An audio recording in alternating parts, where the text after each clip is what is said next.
Welcome to Focus Today. I'm your host, Perry Atkinson, and actually I'm going to isolate myself over here in the corner because I really don't know if I have the qualifications to talk to two people here today.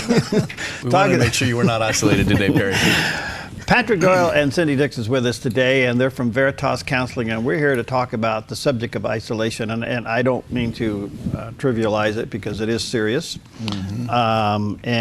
As I said earlier on the air during the show this morning, that it's amazing. We're connected. Mm-hmm. We have all these devices. We have phones and computers and social media. We got all this stuff going on, and the number one emotion I'm still reading in the trades is loneliness. Mm-hmm. Yeah.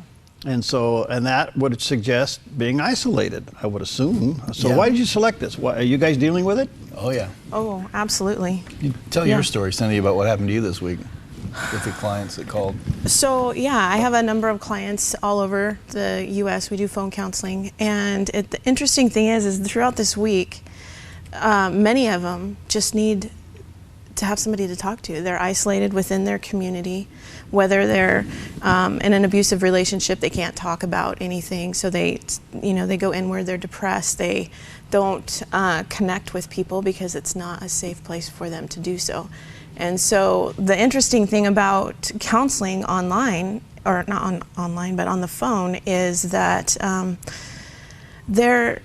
it's not a threat. I'm not a threat to them. They don't see me, they have no idea, if I look like I have it together or not, so there's no intimidation factor there. And so, a lot of times we can get right to the meat of the situation, and oftentimes it is isolation. They don't feel safe in their church or in their community or in their family. Yeah. And so it's a great way to be able to connect, which is a wonderful thing about this program, actually, because we can. You use a powerful word there. They don't feel safe. Wow. Yeah. Which leads to isolation, right? If I don't feel safe, I'm not going to tell anybody. And part of the core of what this is about is if you're isolated, you're actually playing right into the hands of your destruction. Right. Because we are not designed as people to be isolated. No, it says, forsake not the assembling of yourselves together. Yeah. That's just one. There's lots of proverbs that talk about what happens when you're isolated. And to connect last week's events to this topic, you're not going to find any of the people that do these kind of things that have not lived in some form of isolation. Right. Yeah, some of the profiling we see of this person coming out, they were very much alone. And you look at the history of people who have done this, it's always the case. So, if safety is one of the issues, what are some of the other issues? I mean, how can you live in this connect world and be disconnected? I think a lot of it is right here. It's a false sense of safety, right? We get this in our head that because I have so many friends on Facebook, or I'm connected with so-and-so and I can read all about them, that I'm connected to them, and it's a false. You're not connected to them. Do you see what I'm saying? And so for myself, this is one area I struggle with. I might be on Facebook and say I'm having a down day or I'm feeling isolated myself, and I start looking at what everybody else is doing. And then I start thinking, well, man, it must be nice to go to 2 Duck games or blah, blah, blah, right? So then that brings it even farther, deep into me. Does it create envy too? You see what other people are doing and you're not doing it? Well, I think discontent. I think worse than envy is it creates a comparison on steroids. Because you're able to compare yourself to so many people, and listen, you never win ever when you compare yourself. If you're comparing yourself and you always win, well, they have another problem. But most of the time when we compare ourselves, we are always on the downside of that. And when you look at social media, those are, people aren't posting their whole life, they're posting the highlights. And so it's a very unrealistic picture. And so if you already struggle with value or safety or whatever, abandonment, that's not going to encourage you out of that. It's going to probably pour gas on it. Well, I'm just as guilty of this. I mean, you go on a family vacation, right? You flip through the one picture where it doesn't show your teenager grumpy and your daughter have an attitude, and you know what I mean? You find that one picture and that's the one you post. After you edit out the frowns. Right. After you Photoshop a little bit. Yeah. So it's not a reality. Yeah. But we think, oh, wow, to be, you know, and you see a lot of people over-spiritualizing all kinds of stuff on here, and you think, oh, man, I wish I were. Yeah. So one of the things I say to people, Perry, is that if you're isolated, if in 2 in the morning you're struggling and there's no one to call. You got to have a 2 a.m. friend. Somebody who knows you well enough, somebody who's in your life enough, somebody who cares about you enough. Is that the 3055 number? Yeah. Yeah. His number. I'll remember that. Yeah, you call me at 2. Yeah. I'll get you at 7. Right.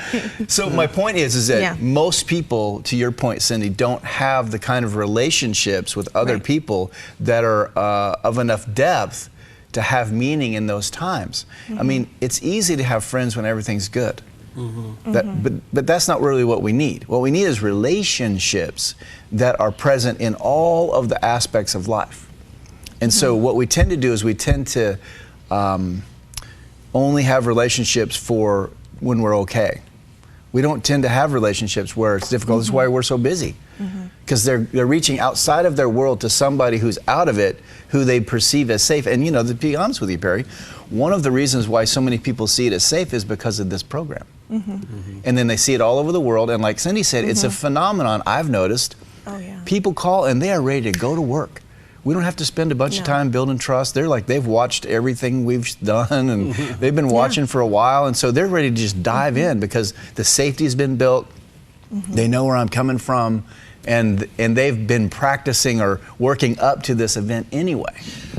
Well, let's go down this road a little bit of isolation, maybe some of the symptoms, causes. We certainly can deal with the harm of it. Yeah. I did a show yesterday, as a matter of fact, with a guest whose mother was a hoarder.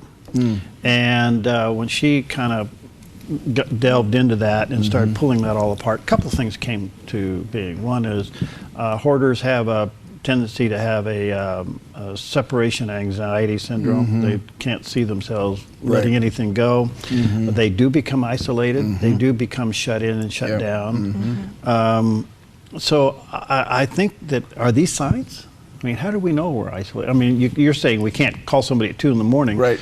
But that's one sign. What's another one? Depression. Depression. Yeah. Right. So Anger. does that come from the envy or the comparison? It comes from a lot of it. I mean, not being around other people. So you've heard Patrick say, you know, the committee in our head. Yeah. I use the hamster wheel.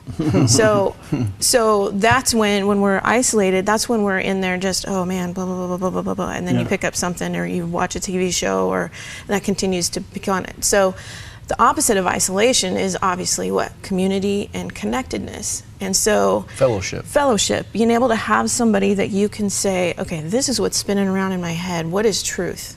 Yeah. Okay. Because in those moments of isolation, and I believe that that is when Satan has a heyday with us. Yeah. Yeah. Right? I mean, you think of a herd of deer, right?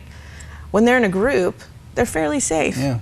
When they're 1 or 2, then they become easy prey. Vulnerable. Yeah. Right. So it's the same thing with fellowship and relationships. So being able to connect with somebody and say, okay, this is what's going on, and I just need to. Yeah. You know, I have clients from 3 years ago that their lives are much better, you know, all over the U.S., and they'll just call me occasionally just for a tune-up. And they'll say, hey, I just needed to bounce this off you. Am I, you know, yeah, well, where are you attending church? Where are you getting connected? Yeah. Well, that's kind of going by the wayside. Okay. Okay. So it's kind of a phenomenon. Let me take a break. We'll get into this. We're talking about isolation, and you know, I think we at times all go into that closet, and I think that's normal. Staying there is not. Exactly. Right. You got to get Exactly. out. So we're going to continue on. I want to deal with authentic relationships. We go to church, we mingle. Yeah. We go home, we're isolated. We'll talk about that when we come back. Hi, I'm Paulina, and I work at the Dove TV. Did you know that when you support the Dove TV, you have a profound impact, not only in our community, but around the world? It's your continued support that takes the inspiration and hope in the programs we produce and makes them available to the thousands of people who are watching these videos online every week. Help bring encouragement and hope to our valley and beyond by making a secure online donation today at our website, thedove.us.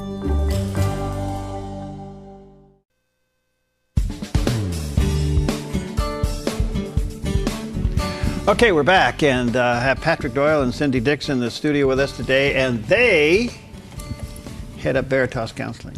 And their phone number is 622-6018, or to get to Cindy direct. It's 621-1559. Okay. Yeah. We have the numbers here. There you go. All right, we're talking about isolation. And going into the break, I said sometimes we go to church and we're surrounded with all these people and we shake hands and grin and what they call grip and grin, you know. And you do all these things and then you go home and you're isolated. Yeah. I mean, there doesn't seem to be a carryover relationship. We're fine when we're in a group. We'll go out and build a house for a needy person. We'll go paint and clean up a yard. We'll do all these things as a group. And go home and you don't see those people and interact with those people until next Sunday. Right. Is that a form of isolationism? I think it is, because it's based on connection. You know, when you go to church, Sunday morning church isn't always the time to connect with people. But we have that in our head that, okay, this is the day, this is when I'm supposed to, you know, block it out. But it's not always effective in my mind, because number one, if you really are going to be honest and transparent, church isn't always the safest place to do that, right? Absolutely. So That's a testimony. yeah. Well, it is. I mean, if somebody's really struggling, they just had a bad diagnosis and they want to tell one person, and yet people walking around is just not a very open place to do that. So in my mind, I think the better time to do that is seek that person out throughout the week. You know, let's go have coffee. You know, make it in your schedule, because see, part of being in fellowship is also being a safe person for somebody to talk to. It's not just seeking out safe people, but being that for somebody else. That's a great point. Are you safe for somebody else? Yep. Yeah. You know? And you know, the truth be told, I want to just say, reiterate what Cindy said. You know, one of the reasons why I'm so busy and why Cindy's busy is because the church isn't a safe place. Right. Those relationships, I really believe, from a biblical perspective, should be happening within the church, not in my office. Someone should not have to come pay me for safety. Right. That should be happening as a rule within the body, but it is failing. And like you've said, and this research reveals, the vast majority of people are feeling lonely. Well, how is that possible? If indeed we have relationships. So what you said before the break is really true. We're having what looks like relationships. We're talking to each other, we're shaking hands, but it's too shallow. It doesn't have any meat. So therefore, as a person who lives life on a daily basis, I don't live every Sunday, I live every day. And so in the midst of that everyday stuff, you know, I have ups and downs, I have good days, I have bad days, I have days, things happen outside of my control, things happen in our community. There's no way you can go through a week without having some need. And this is the other thing, is that most people that I see don't want to admit they have a need. Youth for Christ, Campus Life, Hearts with a Mission will tell you that kids can sense authentic relationships far quicker than us adults who live behind all these plastic smiles. And yet we are desirous of authentic relationship. I mean, who can you go to, dump on them, and trust that it'll stay there? Yeah, exactly. You know? Yeah, and that's what, back to Cindy's point, you know, we should be leading the way and being safe. And if we do that, the relationships will develop. Now, are you going to have like 10 very deep, intimate relationships? No. Probably you not. can't do it. It's not enough time. You know, you got to have just a few. And I would say this, I would hope it would start with your spouse. And, you know, you would have that kind of safety with your spouse. But, you know, Cindy and I both know that's not true. In many cases, you can't be honest with that person because there's guilt or shame, or there's, you know, the person has pathology, or there's some reason. And so if that basic relationship isn't functioning well, then we tend to go to others. Right. Do we have a tendency, Cindy, when you're counseling, do we have a tendency to require more out of a confession than really what's there? In other words, what you guys do hinges on knowing about the past as much as you can. Yep. Okay? And sometimes it's protected by being buried. Yes, it is. You know, Right. do we really want to open that door to find out where things Absolutely. Okay, well, see. Because, see, I know. Her number is 621-1551. That's her number. Well, no, because here's something that I think that is unique about the way I counsel, the way Patrick counsels, is that when somebody comes in, I'm not interested in going over 40 years of what happened, you know, throughout their life, right? I am interested, but I'm more interested in how they're doing right now. And if they can feel that they're cared about and loved at that moment, Yeah. then this other stuff will start to come to light. We don't Yes. have to be picking and pulling and Right. do you see what I mean? And so the nice part about Yeah. counseling, and I used to counsel drug and alcohol counseling a long time ago, and I had this misconception that I had some power or magic that I could, you know, fix people. Well, that comes from my pathology from way back. But what the freedom that I find now is understanding that I don't have an answer, but I Right. can love that person. I can love whoever comes in the office and say, Right. yeah, and I can validate where they are, and I can say, that really stinks, and let's walk through this together. That's the ticket. It's not so much that they come in and I have some sage advice or wise counsel. The Lord has gifted me with some wisdom, but at the same time, That's not the point of the that's not the point. The point is them feeling connected to somebody. And Exactly. so And I strongly believe about the past stuff. I want to make this caveat. it is important. I do not believe that me rooting around in someone's past is a good idea. I strongly believe that God knows what and when that stuff needs to come to the surface. And I Absolutely. see the way God works. I've seen it over the years. God will build into a person himself and build a strength of foundation. And once that foundation has some solidity, he'll open the window on some of the stuff from the past. But only to the point that that foundation will hold. And what I see a lot of times is people Right. jump in that stuff and there's no foundation, and then it cracks through, and now we have a bigger problem. And we just maybe took away any chance we have of ever getting back to that stuff. So I'd rather be a little slow and a little late than early. Yeah. You said earlier, isolation has a lot to do with not feeling safe. What about if you trusted someone and they violated you? Yeah. That could cause you into isolation, really at a depth that, why would I even trust you? Exactly. You That's a know, great why would I point. even reach out to you? You Christians don't hold Oh, things yeah. in. You guys Yeah. are gabbers. Yep. You know? Absolutely. What's your response to that? Cindy? Thanks, Brad. I mean, No, just kidding. Well, when somebody comes in, again, I think it's important to validate that, you know, Yes. to let them know, hey, listen, the church is full of sinners. We all have our warts. Right. Some of us recognize it and some of us don't. yes. So, you know, you don't excuse that behavior. And I'm thinking more, I see a lot of people who are hurt by the church, somebody in the church that they thought, oh, this is a safe person I can reach out to because they're in the church. And they're not, because we're fallen people. We're messed up. And so they do that, and then they get hurt, and then they withdraw, and they pull in, and they isolate, and like I said, the hamster wheel starts going to town. Well, then who can they call? Well, this person's supposed to be a professional, so I'm going to call them. Okay, and then at that point, again, we go back to, yeah, that stinks.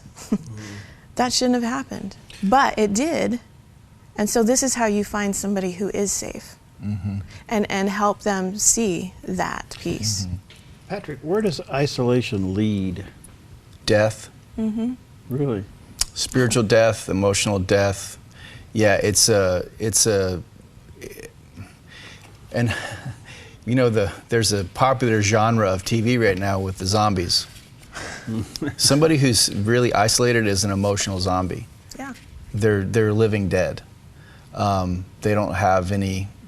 It really strikes at your purpose. I mean, God Himself reveals Himself as a relational being.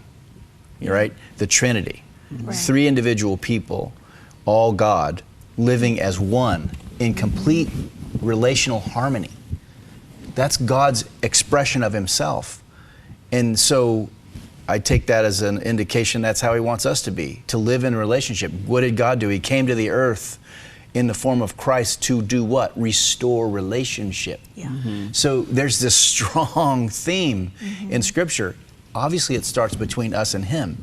You know, if we have an intimacy with God, that is the foundation that allows us to move into the life of another. But if you don't know you are loved by God on a deeply profound I know that I know level, then that's going to hinder your ability to have relationship with others, because you're going to have shame, you're going to have guilt, you're going to have fear, you're going to have, you know, validity issues. And so, and this is part of the tragedy that Cindy and I talk about a lot, is that people are coming out of the church without that sense of clarity and solid being loved.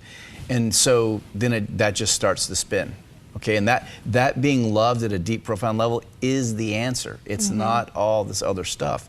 You know, you take a kid like the kid that did the thing in Roseburg, if he knew that he was loved, I guarantee you he wouldn't have done that. Because when you know you're loved, you value others. When you don't value others, you harm them. Does isolation produce cynicism, criticalness, you know? Yeah, I would say, wouldn't you? Well, yeah. I mean, you know, I remember when my husband and I were first married, we were on ski patrol up at Crater Lake, and it's beautiful up there. I mean, there are times you could be up there and nobody else was up there. It's just the most amazing, majestic feeling.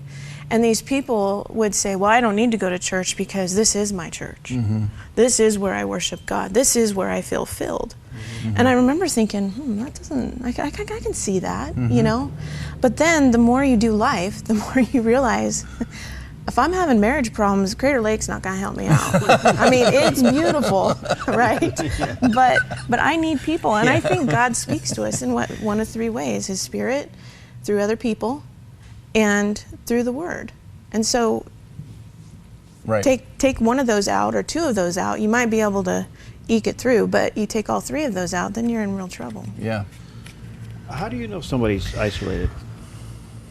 I mean, if I was to try to reach out, I'm sensing they're isolated. How would I reach out to them?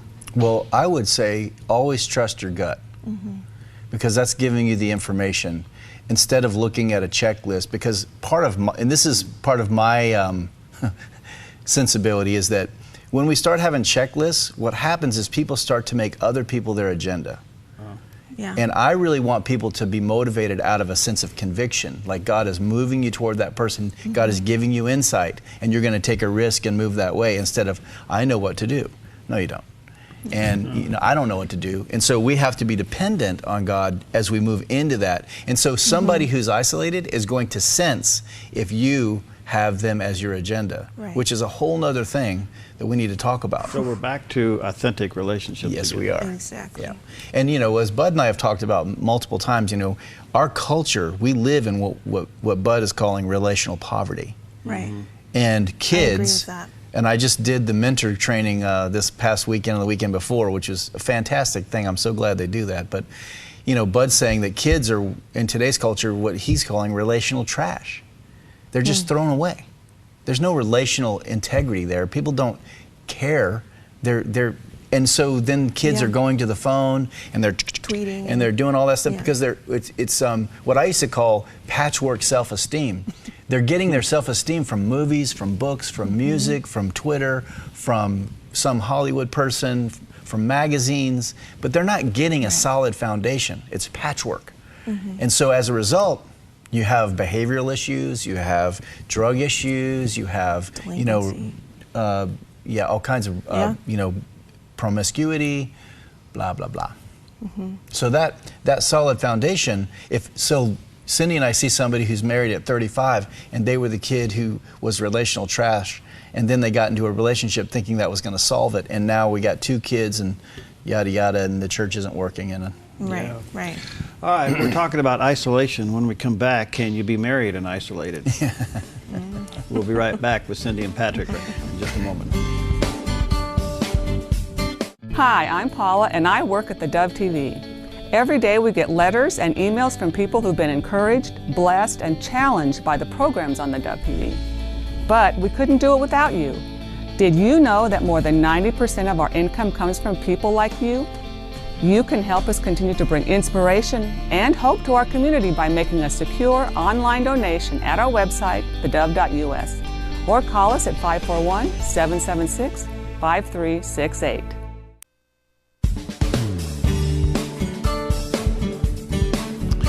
Okay, we're back with Patrick and Cindy from Veritas Counseling, and we're dealing with the subject of isolation.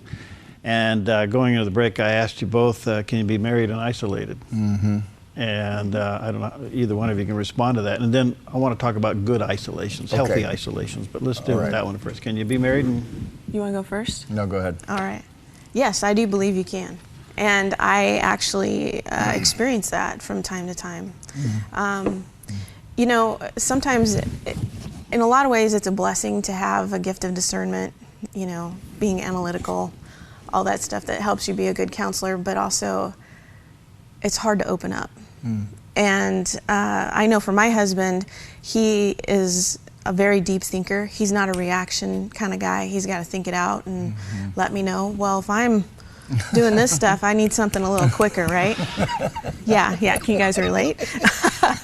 So, you want to talk about something else? No, so what I'm saying though is that, yeah, I can feel very alone in my relationship. It's not that I don't feel connected to him, but I do feel very alone. And I think you can make that case for people who are single, who can be in a crowd of people and feel absolutely alone. It's true. And that's kind of a scary place to be. And when I get to that point, I would love to say that I'm always quick to pick up the phone or reach out to somebody. I'm not. Sometimes I have to really work myself into it. In fact, just the opposite happens. You Absolutely. become more of a recluse, don't you, during that time? Oh, yeah. Oh, yeah.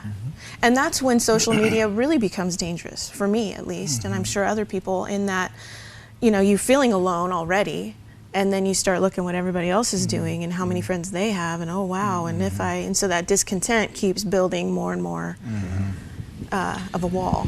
Yeah. Do you agree with all that? I do, and I think that isolation in marriage is epidemic. And so what is it? People don't know how to connect. They don't know how to connect. They don't have good examples of connection.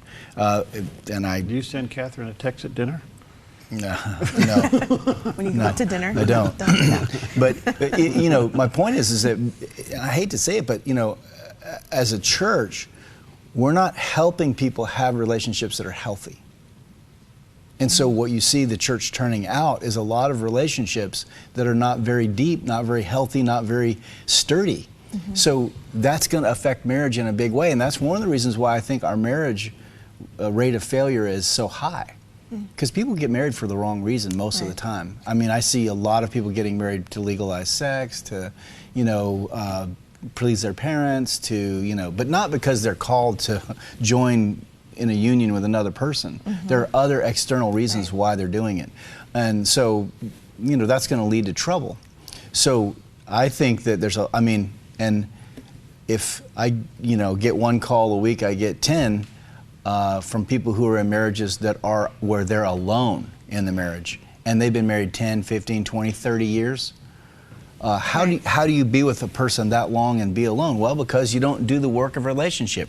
What does the Bible say? We confess our sins one to another so that we may be healed.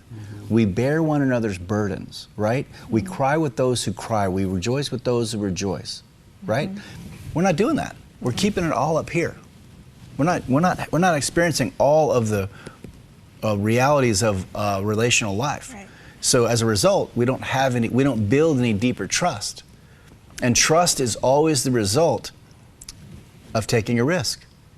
And so our culture is very emotionally risk avoidant. We want to avoid trouble. Wow. Well, and the other thing too, I just want to add to that, you know, when you think about our best example of a safe person is Christ, right?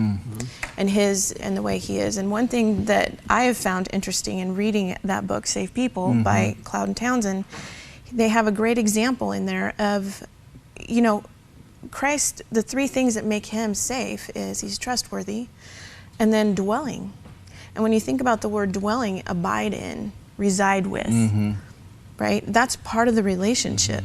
And so when you're in a relationship, part of that is communicating. I mean, I think you've used this on occasion where you walk into a restaurant, you see people that obviously have been married years and years and years, and they don't even look each other in the eye, or they don't even carry a conversation. And they don't want to be there. And they don't want to be there. And you kind of, and they're bitey with each other, and you think, well, maybe it's a bad day, right? But then there are other times you think, well, and you know, because we've experienced it, that there's not a communication, there's not a place to connect. So yeah, that is an isolating feeling. Wow. Let me ask you this. Sometimes isolation is necessary. Yes. And I know that this is a little bit out of the definition of the box we're in right now, but there are those times where you just, the Bible says, you know, be still and know. How can you do that if you don't come apart? You know, Jesus said, come apart or you will come apart. You know what I mean? Right. So it goes back to what I was saying before about the intimacy that you have on a spiritual level. That isolation, or maybe a better word is, you know, purposeful clearing of your schedule, your time, your mind, so that you can connect on a spiritual level. And I believe that is a huge problem in our culture. I encourage people almost on a weekly basis to go away, to shut down all the electronic and all the calendar and everything, and be quiet. Maybe go to Crater Lake. Maybe go someplace where you feel some peace, and to allow that stuff that you suppress all the time to come out. And I say this, it's been my experience that I got to get through that before I get to the hearing of God, because most of the time I go to that place and my mind's on fire, and what about this and how come that, and I got questions and I'm irritated, and what about this and I got this worry and how come that. And so then once I get to the other side of that, and I really encourage people to write, don't try to figure it out, just capture it, just get it out of you. Okay, and then be quiet. And this little story, used to when I was earlier in my life, I would do this, and I'm going to watch and pray, and I was very determined, and a lot of times I would fall asleep, because I turn everything off, and then I wake up and I just feel like such a loser because I fell asleep, and I'm just like the disciples. I can't watch and pray. And one time in this event, God spoke to me, and He said, "I'm okay with you falling asleep." I'm like, what? He's like, yeah, actually, it's a sign that you're at rest. And number two, when you wake up is a really good time to listen because you're really quiet. And so since then, that's become almost kind of a habit.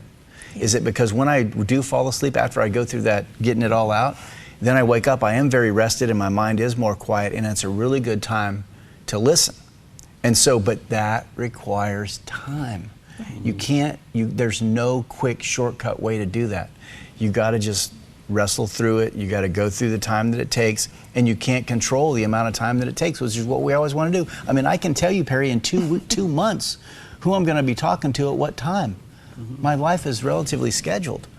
And so that's something that I have to break away from occasionally, because God does not work on my schedule. Right. Really? I know it's a news flash, but no.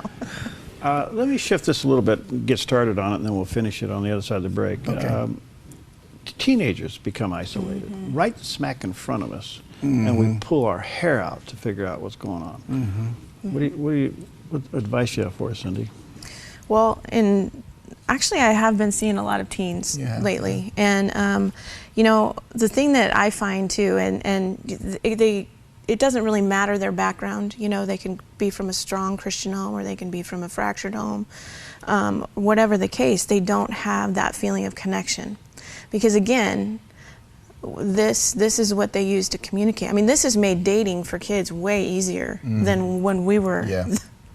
It's like cheating. but at the same time, what happens is, because they are in that place of need, right? They don't quite understand developmentally. They're not really sure, how to act and how to be, and so they hide in what's comfortable, which again is usually this. But oftentimes with them too, it's just relationship. And for me, here, my personal feeling on it is, we have lots of churches that have youth groups, right? And they do big wow, bammy things.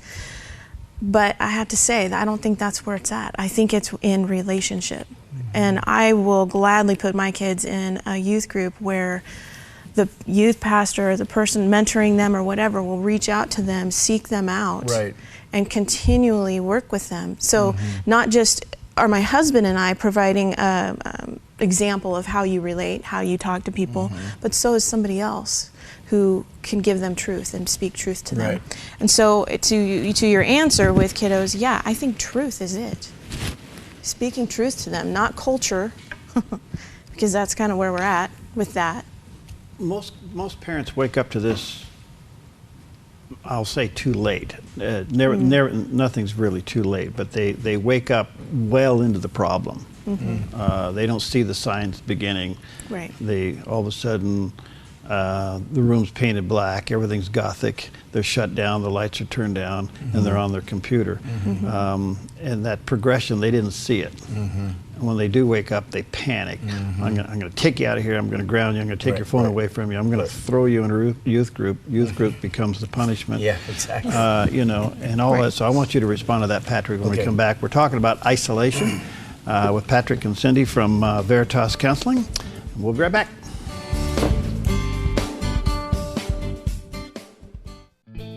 Hi, I'm Daniel and I work at the Dove TV. You know, compared to Portland, Seattle, and LA, Medford might be considered a small market, but at the Dove, we're excited about the opportunity to make a big impact right here in our community. And you help make that happen. Did you know that more than 90% of our income comes from people like you? You can help us now by making a secure online donation at our website, thedove.us, or by phoning 541-776-5368.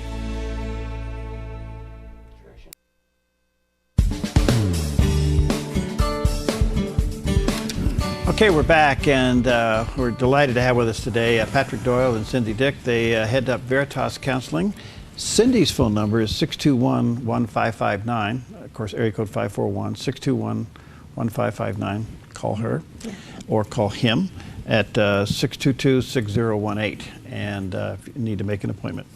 All right. A lot of times parents, Patrick, will realize that their child has shut down and become isolated.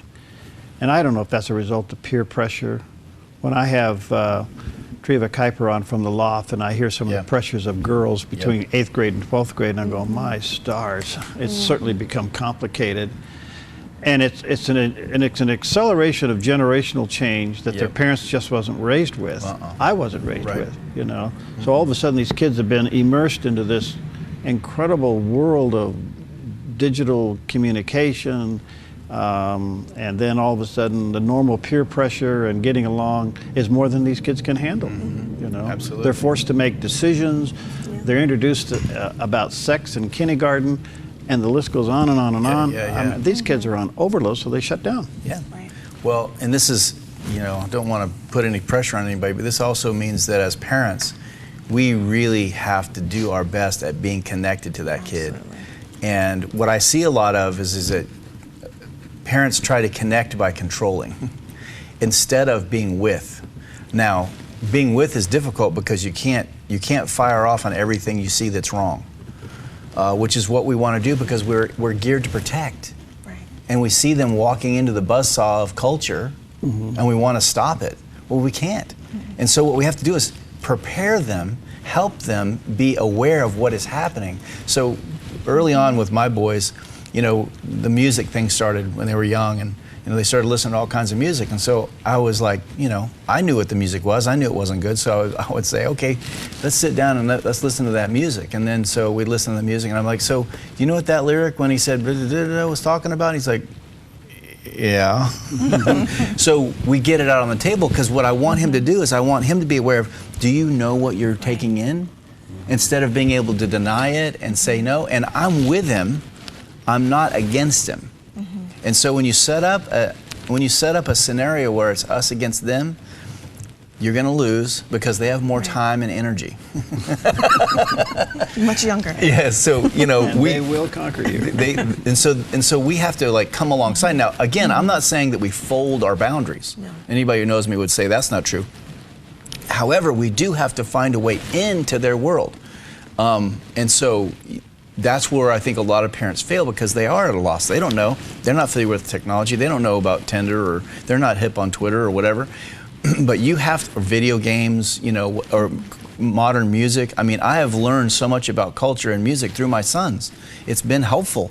But I can't have that rigid, you know, my way or the highway mentality, because if you do you have any relationships with anybody like that?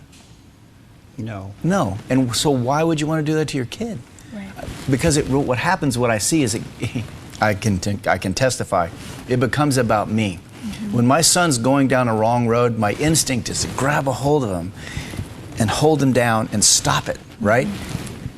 It never works. So I want to be with him and say, do you see this? Do you see that? And I'm talking about little older teens, you know, where they need to be making decisions, and they need to be suffering consequences, because those consequences are going to teach way better than we will. So when we have the conversation, this is a good example, we have the conversation, and then I'm like, so you know, what are you going to do?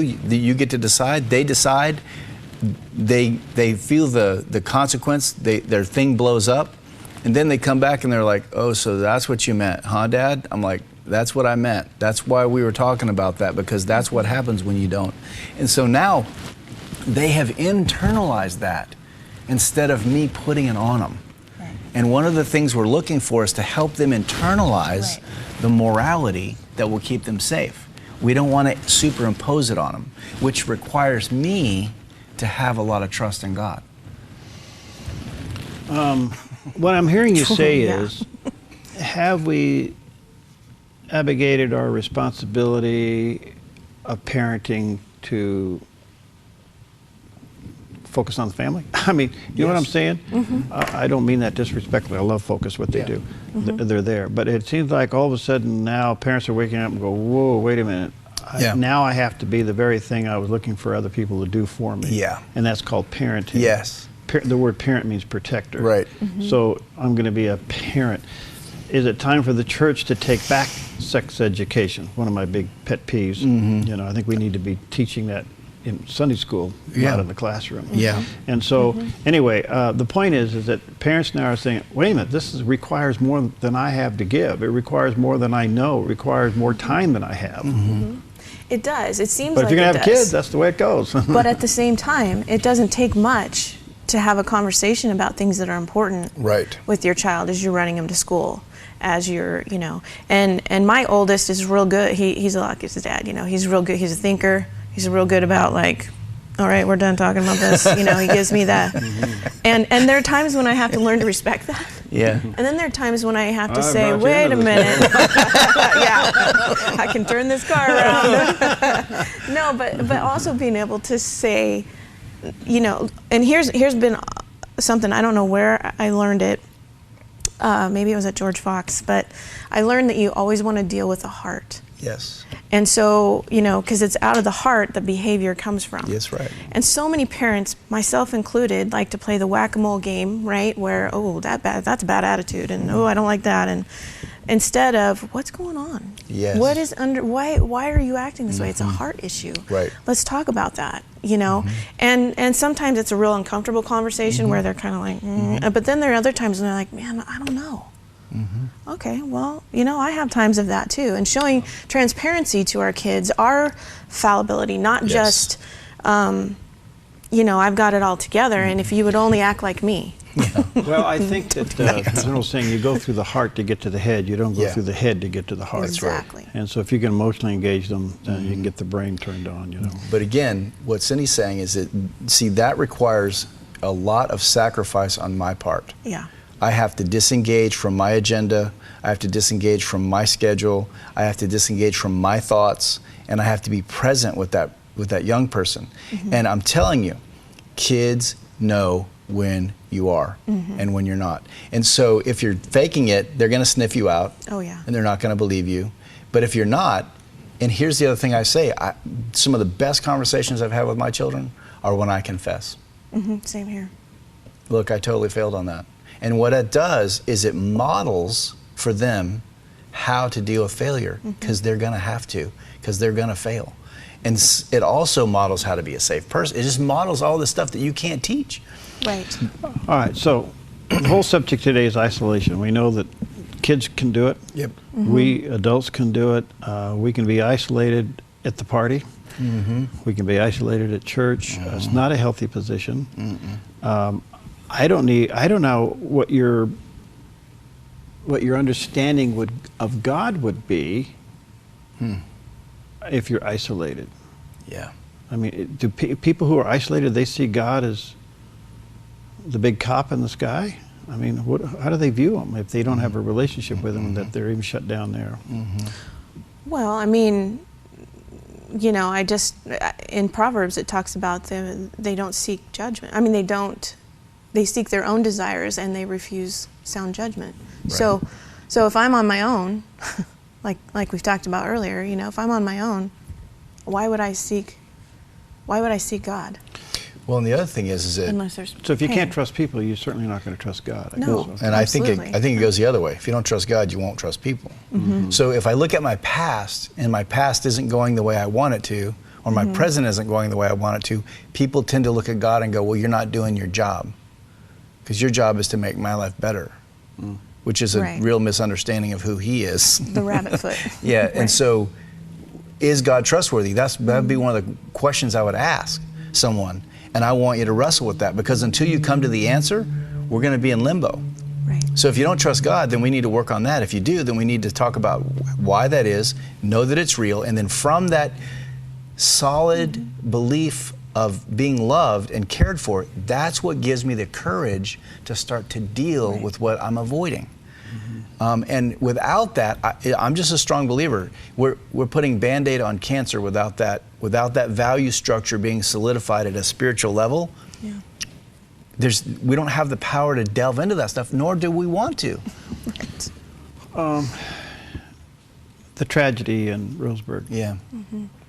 Fast forward 2 or 3 months down the road, a lot of those people could become isolated. Yep. Why did this happen? How do I get over this? What I saw will never be erased from my mind, et cetera, et cetera. That's true. What would you say? I would say you need to talk to somebody who knows what PTSD is. Absolutely. I think those people are going to need some serious I mean, Therapy. because I actually know a guy who was called into that scenario, and I know he's probably traumatized just from what he saw. Very much. And he just saw the aftermath. He didn't see the actual. So the people who were there were highly traumatized. They're going to need help to deal with that trauma. They're going to have nightmares. They're going to have flashbacks. They're going to be triggered. They need to get help with the PTSD. And there's some very good treatments for that. One is EMDR, I think is a real helpful treatment for trauma, but they're going to need to talk about it. Absolutely. And they're going to need to talk about with somebody who's not going to try to fix them. And it's going to be a long-term process. But down the road. Yes. Not just in lieu Yeah, of that's when kinda where everybody it's going, else 'cause is I in could each see other. them becoming isolated down the road. Yeah, Oh, exactly. All right, I got about a minute left. 30 seconds on isolation. What do you want people to take away? I want people to take away that, you know, it's important to find safe people, realizing, you know, what that is. And, you know, if you are feeling isolated, that, you know, it is risky, and yet it's very important. And usually if you do reach out and you do say, you know what, I need somebody to connect, I need somebody to hang out with. 30 seconds. People will I would say that your first place to go is to deal with the hurdle you have with God. Yeah. Confront that first, and then make the rest of it a lot easier. All right, Cindy's phone number is 621-1559, 621-1559, and Patrick's phone number is 622-6018, Veritas Counseling. And if you sense that you are isolated, the symptoms of it, and you realize that your world's gotten pretty small and you don't trust people, you don't feel safe, I think they'll both agree the first thing you need to do is reach out. That's right. To safe people. Yes. These are 2 safe people for you to reach out to. Right. 621-1559 for Cindy and 622-6018 for Patrick. Thank you both for coming Thank in. you. Thank Look you. forward to having you back. We'll see you next time on Okay. Focus Today. Okay.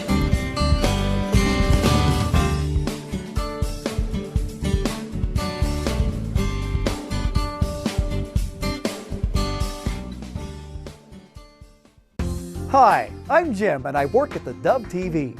Every weekday between 6 and 8 a.m., our award-winning news and sports team bring you the best morning show around. It's live, it's honest, and it's a whole lot of fun. And you help make it happen. Did you know that more than 90% of our income comes from people like you? You can help us continue to air local programs that share your voice by making a secure online donation at our website, thedove.us.